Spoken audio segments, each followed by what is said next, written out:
बच्चों। ओके, तो आप सबका स्वागत है आपके अपने YouTube चैनल में। ओके, तो जैसा कि हम लोग पढ़ रहे थे क्लास 12th का चैप्टर नंबर 1 सॉलिड स्टेट के बारे में। ओके, काफ़ी इम्पोर्टेंट चैप्टर्स भी हैं और इससे बहुत सारे प्रश्न आते भी हैं एग्जाम में। ठीक है, तो इसके प्रीवियस क्लासेज में हमने बहुत सारी चीज़ों को सीखा है। प्लेलिस्ट में लिंक है, वीडियोज आप वहां से देख सकते हैं या डिस्क्रिप्शन में भी लिंक होगा, आप देख लीजिएगा। ठीक है, तो चलिए आज हम लेक्चर 9 स्टार्ट करेंगे, जिसमें ठोसों के प्रकार यानी उनको कितने भागों में वर्गीकृत किया गया है, ठोसों के प्रकार के बारे में हम पढ़ेंगे, यानी क्रिस्टलीय ठोस एवं अक्रिस्टलीय ठोस। Okay, crystalline solids and amorphous solids के बारे में पढ़ेंगे और सीखेंगे। ठीक है, जैसा कि इसके प्रीवियस क्लासेज में हमने सीखा था कि क्रिस्टलीन सॉलिड्स क्या होते हैं। सॉलिड्स के पहले मैं थोड़ा रिकैप कराता हूं। सबसे पहले हमने सीखा था पदार्थ। पदार्थ क्या होता है? वह वस्तु जो स्थान घेरती है तथा जिसका कुछ द्रव्यमान निहित होता है, उन्हें हम क्या कहते हैं? पदार्थ कहते हैं। और पदार्थ की अवस्थाओं के बारे में भी देखा था हमने, ठोस, द्रव एवं गैस। और ठोस, द्रव एवं गैस के बारे में भी देखा था कि ठोस के आयतन, आकार निश्चित होते हैं और इनमें अंतराण्विक बल, इंटरमॉलिक्यूलर फोर्स जो होता है वो काफी उच्च लेवल का होता है, यानी अधिक होता है। ठीक है, वैसे ही द्रव का भी देखा था, गैस का भी। उसके बाद ठोसों के वर्गीकरण में हमने आया, यानी ठोसों के प्रकार में क्रिस्टलीन सॉलिड्स के बारे में देखा था। क्रिस्टलीन सॉलिड्स कैसे होते हैं? जैसे आप देखते हैं कांच को यदि गिरा दोगे ना तो इधर उधर बिखर जाएंगे, लेकिन आप जैसे मिश्री जो होता है ना, या शक्कर के भी, जैसे मिश्री का ही यदि बड़ा टुकड़ा लो और उसे तोड़ोगे ना तो उसके छोटे छोटे जो पार्टिकल्स होंगे ना, वो भी एक ज्योमेट्रिकल शेप में आएंगे। ठीक है, तो क्रिस्टलीन सॉलिड्स जो होते हैं वो एक लॉन्ग अरेंजमेंट ऑर्डर में होते हैं, है ना, यानी एक व्यवस्थित क्रम में होंगे और लंबी श्रृंखला होती है। ठीक है, जैसा कि हमने देखा था, आज लेक्चर 9 पढ़ेंगे। ठीक है, लेक्चर 9 में सॉलिड स्टेट के बारे में हमने देखा था कि ये सारी जो भी इनके छोटे छोटे अवयवी कण हैं वो एक दूसरे से लॉन्ग चेन में एक सुव्यवस्थित पैटर्न में व्यवस्थित थे। ठीक है, यानी वे ठोस जिनके अवयवी कण, और अवयवी कण क्या हो सकते हैं? परमाणु भी हो सकते हैं, अणु भी हो सकते हैं और आयन भी हो सकता है। इनके जो भी मॉलिक्यूलर पार्टिकल्स होते हैं, कंस्टिट्यूएंट पार्टिकल्स जिसको आप कह सकते हैं, निश्चित क्रम में यानी डेफिनिट ऑर्डर में अरेंज होते हैं, यानी व्यवस्थित होते हैं, तथा जिसकी एक निश्चित ज्योमेट्रिकल स्ट्रक्चर होती है, ज्योमेट्रिकल शेप होती है, यानी संरचना होती है, एवं इनका मेल्टिंग पॉइंट, गलनांक एवं क्वथनांक क्या होते हैं? निश्चित होते हैं, डेफिनिट होते हैं। जैसे कि आप देख सकते हैं NaCl, ये जो नमक हम लोग खाते हैं, नमक का भी टुकड़ा देखे होंगे आप, वो एक ज्योमेट्रिकल शेप में होती है। KCl, पोटेशियम क्लोराइड, या ग्रेफाइट को भी आपने देखा होगा, हीरा या ठोस CO2, ये सभी क्या है? क्रिस्टलीन सॉलिड्स के एग्जाम्पल्स हैं। यानी इसमें मेन बातें ये हैं कि इनका एक निश्चित क्रम होगा, डेफिनेट ऑर्डर्स में होंगे, और अरेंजमेंट होगा, व्यवस्थित होंगे एक निश्चित पैटर्न में। ठीक है, तो आइए अब आगे हम सीखते हैं अक्रिस्टलीय ठोस क्या होते हैं, यानी एमॉर्फस सॉलिड्स किसे कहते हैं। देखिए, इसके उल्टा ही हो जाएगा, एमॉर्फस सॉलिड्स किसे कहते हैं।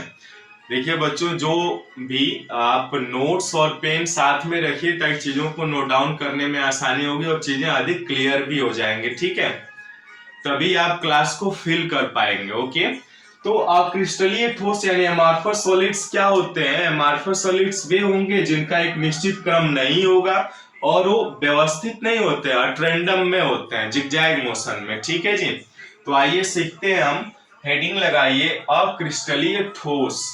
अक्रिस्टलीय ठोस क्या होते हैं? सबसे पहले तो इनके परिभाषा को सीखते हैं, समझते हैं, फिर एग्जाम्पल से इनको हम समझेंगे। ठीक है जी, ओके, तो चलिए हमारे साथ हेडिंग लगाइए क्या अक्रिस्टलीय ठोस यानी अमार्फस सॉलिड्स। दूसरा जो ठोस हमें पढ़ना है एमॉर्फस, ठीक है, एमॉर्फस सॉलिड्स यानी अक्रिस्टलीय ठोस किसे कहते हैं, ठीक है। अक्रिस्टलीय ठोस वे ठोस जिसमें लिखते रहिएगा साथ में, जिसमें उनके जो अवयवी कण, अब ये देखिए कंस्टिट्यूएंट पार्टिकल्स क्या होते हैं। अवयवी कण जो है वो परमाणु भी हो सकते हैं, आयन भी हो सकते हैं और अणु भी हो सकते हैं। यानी वे ठोस जिसमें उनके अवयवी कण ओके निश्चित क्रम में व्यवस्थित नहीं होते हैं। इसका उल्टा अभी हमने देखा ना, उसी का उल्टा कर देना है। निश्चित क्रम में व्यवस्थित नहीं होते हैं, ओके, निश्चित क्रम में व्यवस्थित नहीं होते हैं, ओके। अब यहां पे जैसे उसके आगे लिख लिए तथा जिसकी एक ज्यामितीय संरचना अनिश्चित होती है एवं जिसकी ज्यामितीय संरचना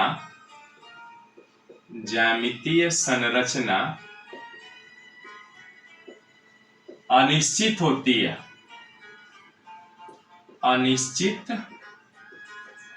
है, ठीक है जी। ज्यामितीय संरचना अनिश्चित होती है, ओके। इनका गलनांक एवं क्वथनांक, अब देखिए इनका गलनांक यानी मेल्टिंग पॉइंट्स, इनका गलनांक एवं क्वथनांक, बॉइलिंग पॉइंट जिसको कहते हैं आप, क्वथनांक निश्चित नहीं होता है।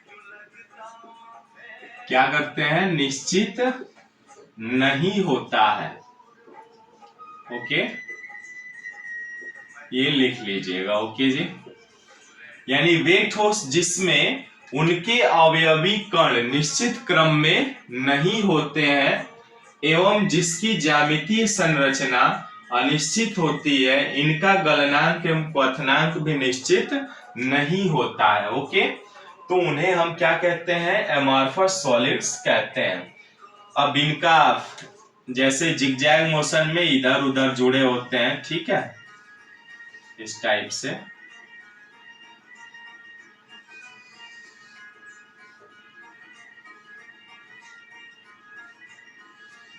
ठीक है, तो ये इनकी संरचना होती है। अभी इसके पहले हमने क्या देखा था, क्रिस्टलिन सॉलिड्स में एक निश्चित क्रम होगा और एक निश्चित पैटर्न में व्यवस्थित होते हैं, अरेंज होते हैं वो, ठीक है, ऑर्डर में। लेकिन यहाँ पे अरेंजमेंट में नहीं होंगे, ना कोई पैटर्न होगा, ऐसे ही जहां तहां स्थित होंगे, ठीक है। अब एग्जाम्पल्स में इसके एग्जाम्पल्स क्या हो जाएंगे, जैसे प्लास्टिक्स हो गए, जैसे में प्लास्टिक हो गया। देखिए प्लास्टिक भी टूटता है तो देखते हैं इधर उधर से टूट जाता है, लेकिन वो एक निश्चित क्रम में नहीं मिलता है, ठीक है।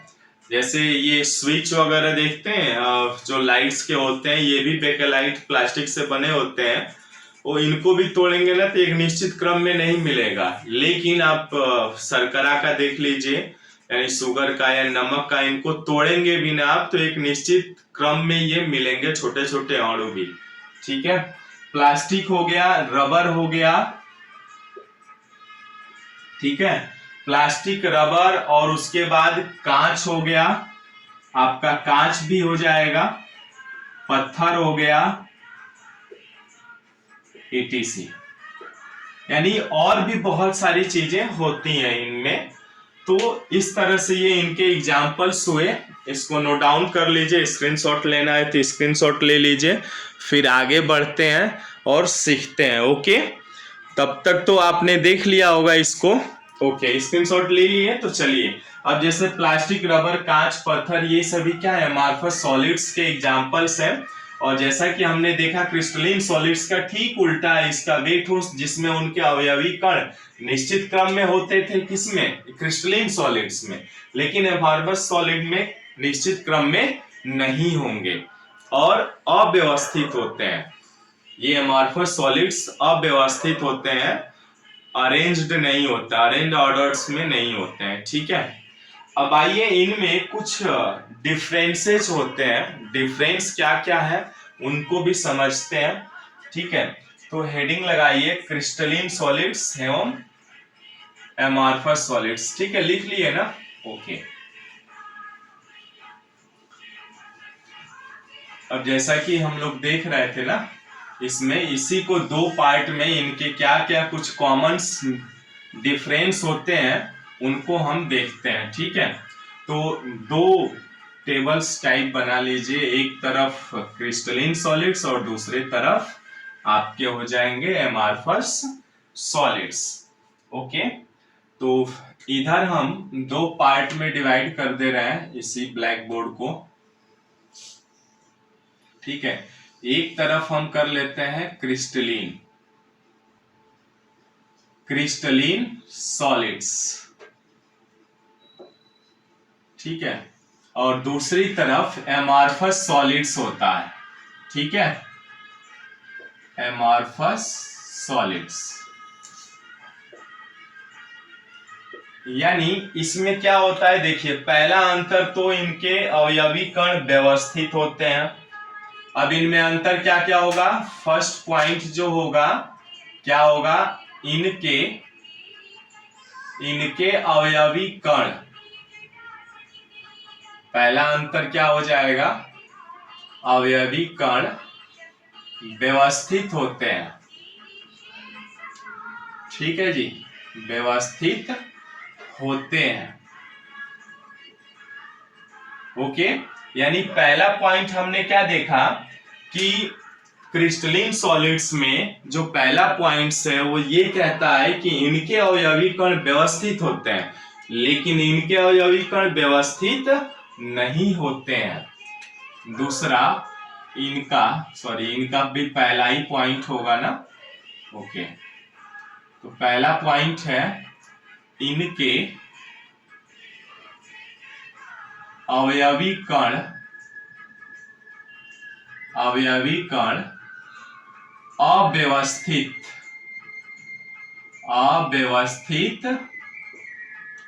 होते हैं, ठीक है। दूसरा पॉइंट देखते हैं। अब दूसरा पॉइंट क्या कहता है, इनका गलनांक अस्पष्ट होता है, यानी निश्चित होता है, ठीक है। इनका जो गलनांक होता है क्या होता है, निश्चित होता है। गलनांक यानी मेल्टिंग पॉइंट निश्चित होता है, यानी अस्पष्ट। यानी गलनांक किसे कहते हैं, मेल्टिंग पॉइंट, यानी वह ताप जिस पर कोई पदार्थ गलने के योग्य हो जाता है, यानी वो पिघलने लगता है, उसे हम उस मैक्सिमम टेम्परेचर को क्या कहते हैं, मेल्टिंग पॉइंट कहते हैं। तो इनका जो इस प्रकार के ठोस होते हैं ना क्रिस्टलिन सॉलिड्स, इनके जो मेल्टिंग पॉइंट्स होते हैं, गलनांक होते हैं, वो एक फिक्स्ड होता है, यानी अस्पष्ट होता है, निश्चित होता है, लेकिन इनके गलनांक क्या होते हैं, निश्चित नहीं होते हैं, ओके। तो इसमें लिख लीजिएगा इनका गलनांक, दूसरा जो पॉइंट है गलनांक अनिश्चित होता है, यानी अस्पष्ट नहीं होता है, ये लिख लीजिएगा, अस्पष्ट नहीं होता है, ठीक है। यानी इनका जो गलनांक होता है ना वो अस्पष्ट नहीं होता है, यानी नो पार्टिकुलर मेल्टिंग पॉइंट, लेकिन इनका शार्प मेल्टिंग पॉइंट होता है, ओके ओके। तो चलिए अब नेक्स्ट पॉइंट है थर्ड, ये वास्तविक ठोस कहलाते हैं, यानी ट्रू सॉलिड्स होते हैं। क्या होते हैं, जो क्रिस्टलिन सॉलिड्स होते हैं या ट्रू सॉलिड्स होते हैं, यानी वास्तविक ठोस कहते हैं, ट्रू सॉलिड्स, यानी ट्रू सॉलिड्स मीन्स क्या हो जाएगा, वास्तविक ठोस, वास्तविक ठोस होते हैं, ट्रू सॉलिड्स के नाम से भी इनको हम जानते हैं, ठीक है। लेकिन यह क्या होते हैं, ये ट्रू सॉलिड्स नहीं होते हैं, यह अतिशीतित द्रव होते हैं, यानी सुपर कूल्ड होते हैं, लिक्विड, या अतिशीतित, या अतिशीतित, अतिशीतित द्रव, यानी इसको इंग्लिश में कहते हैं super cooled pseudo, super cooled pseudo, okay, इन्हें कहते हैं। अब देखिए, यह जो क्रिस्टलीन सॉलिड्स होते हैं, तीन तो अंतर हमने देख लिया, इनके अवयवी कण व्यवस्थित होते हैं, लेकिन एमार्फस सॉलिड्स के अवयवी कण अव्यवस्थित होते हैं, ओके। इनका गलनांक स्पष्ट होता है, यानी एकदम शार्प होता है, शार्प मेल्टिंग पॉइंट, यानी एक फिक्स मिल जाएगा, ठीक है, यानी इनको शार्प बोलते हैं, शार्प मेल्टिंग पॉइंट। और इनका क्या होता है, यह नो पार्टिकुलर होता है, मतलब नो पार्टिकुलर मेल्टिंग पॉइंट होता है, नो पार्टिकुलर मेल्टिंग पॉइंट, यानी इनका कोई स्पष्ट मेल्टिंग पॉइंट नहीं होता है, ठीक है जी।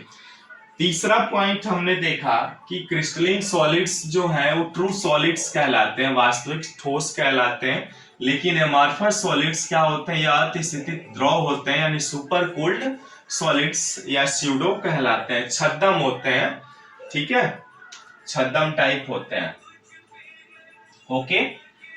अब नेक्स्ट देखिए, मोर रिजिड, यानी ये अत्यधिक कठोर होते हैं, देखिए अत्यधिक कठोर होते हैं।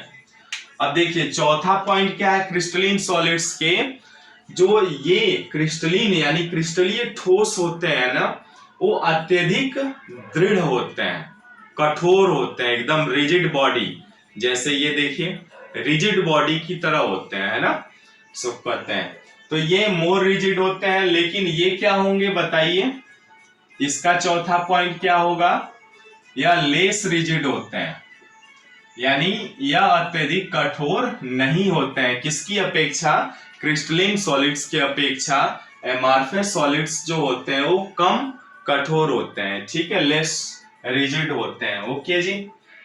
चलिए अब ये देखिए नेक्स्ट पांचवा पॉइंट जो है, पांचवा पॉइंट क्या कह रहा है, चार पॉइंट हो गए ना, हमने सीख लिया चारों पॉइंट, ठीक है, 1 2 3 3 4 4, पांचवा क्या होते हैं, यह सिमेट्रिक होता है, ओके, सिमेट्रिक होता है,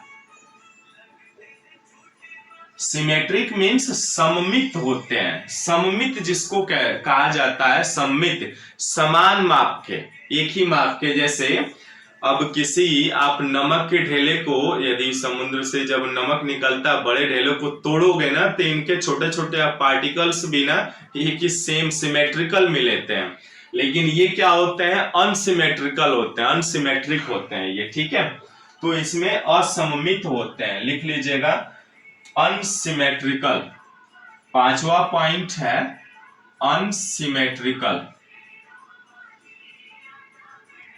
असममित होते हैं। छठवां पॉइंट क्या होता है, देखिए छठवां लॉन्ग रेंज ऑर्डर होता है, लॉन्ग रेंज ऑर्डर मतलब ये हुआ कि एक लंबी श्रृंखला होगी, एक निश्चित क्रम में लंबी श्रृंखला होती है, लेकिन ये नहीं होते हैं, लॉन्ग रेंज ऑर्डर में नहीं होते हैं, ये क्या होते हैं, शॉर्ट रेंज ऑर्डर के होते हैं। छठवां जो है इनका, सॉरी पांचवा, हाँ छठवां इनका भी है, शॉर्ट रेंज ऑर्डर के होते हैं, short range order, it means that कि यह लघु, ये ज्यादा निश्चित क्रम में नहीं होते हैं, अल्प निश्चित क्रम होता है इनका, ठीक है। तो इस तरह से ये 6 पॉइंट हो गए। सातवां भी देख लेते हैं, ओके। सातवां क्या होता है, यह विषम दैशिक होता है, विषम दैशिक होता है। सातवां जो पॉइंट है विषम दैशिक, विषम दैशिक होता है ना। इंग्लिश में इसको कहते हैं एनआइसोट्रॉपिक, एनआइसोट्रॉपिक। इसका मतलब विषम दैशिक होता है कि जैसे कांच पे आप देखिए, ये कांच है और इस पे लाइट डालेंगे तो प्रकाश भी टकरा करके उसी क्रम में आ जाएंगे, लेकिन ये ऐसा नहीं। यदि प्रकाश आप डालेंगे ना इधर, तो कोई इधर से डालेंगे तो इधर जाएगा, इधर डालेंगे तो इस साइड में जाएंगे, ठीक है। इसीलिए इनको विषम एनआइसोट्रॉपिक कहा जाता है, ठीक है। लेकिन इसे क्या कहते हैं, समदैशिक होता है, ठीक है। सातवां जो है इसमें समदैशिक, समान दिशा वाले, ठीक है, समदैशिक होते हैं। जैसे कांच पे या प्रकाश डालेंगे तो लौट करके फिर उसी दिशा में आ जाते हैं, तो इनको इंग्लिश में कहते हैं आइसोट्रॉपिक, ठीक है। और इनका जो है शीतलन वक्र असतत होता है। देखिए, इनका जो शीतलन वक्र होता है, शीतलन वक्र, शीतलन वक्र असतत डिसकंटिन्यूअस होता है। जैसे आप मैथ में पढ़ते हैं ना कंटिन्यूटी, लिमिट्स एंड कंटिन्यूटी का और डिसकंटिन्यूटी का, वैसे ही है। जैसे टाइम एवं टेम्परेचर के बीच आप निकालेंगे इसी का शीतलन ग्राफ यदि बनाते हैं आप, तो इनका देखिए, यदि इसको हम टाइम मान लें, इसको टेम्परेचर मान लें, तो इनका जो ग्राफ बनाएंगे ना, तो देखिए ये ऐसे ऐसे ऐसे ऐसे ऐसे ऐसे जाएगा, ठीक है। मतलब असंतत होता है, डिसकंटिन्यूटी आ जाती है। सबसे अच्छा उदाहरण लिमिट्स एंड कंटिन्यूटी पढ़े होंगे तो उसमें आपने देखा होगा ग्राफ में। लेकिन इनका क्या होता है, शीतलन वक्र सतत होता है, यानी यहाँ पे लिख लीजिएगा सतत होता है। इसका ग्राफ यदि बनाएंगे आप ना, तो ऐसा आएगा सतत, ठीक है, यानी हमेशा कंटिन्यूस होता रहता है, ठीक है। तो ये इस तरह से 8 हुए, और भी हैं क्या इनके, बस इतने बहुत होते हैं। और इनके एग्जाम्पल्स तो आप जानते ही हैं, इनके एग्जाम्पल्स 9वें में लिख लीजिएगा। 9वां पॉइंट में मैं यहाँ पे लिख दे रहा हूँ। 9वां पॉइंट क्या हो जाएगा, पोटेशियम नाइट्रेट, इनका एग्जाम्पल हो जाएगा पोटेशियम नाइट्रेट, ठीक है। और इनका एग्जाम्पल क्या हो जाएगा, सेलोफोन्स वगैरह हो जाएंगे, ठीक है, सेलोफोन्स। तो इस तरह से ये भी इसका 9वां पॉइंट है। तो इस तरह से हमने क्या सीखा कि crystalline solids and amorphous solids के बीच अंतर को देखा। नोट डाउन कर लीजिए या स्क्रीनशॉट ले लीजिए, फिर आगे बढ़ते हैं और आगे नेक्स्ट टॉपिक देखेंगे हम। अभी तक हमने क्रिस्टलीय सॉलिड्स एंड एमॉर्फस सॉलिड्स को सीखा, उनके बीच अंतर को देखा हमने। अब हम देखेंगे कि क्रिस्टलीन सॉलिड्स का हम वर्गीकरण कैसे करते हैं, ठीक है। तो नेक्स्ट वीडियो में मिलते हैं, ओके। अच्छे से पढ़िए, अपना ख्याल रखिए, ओके, थैंक यू।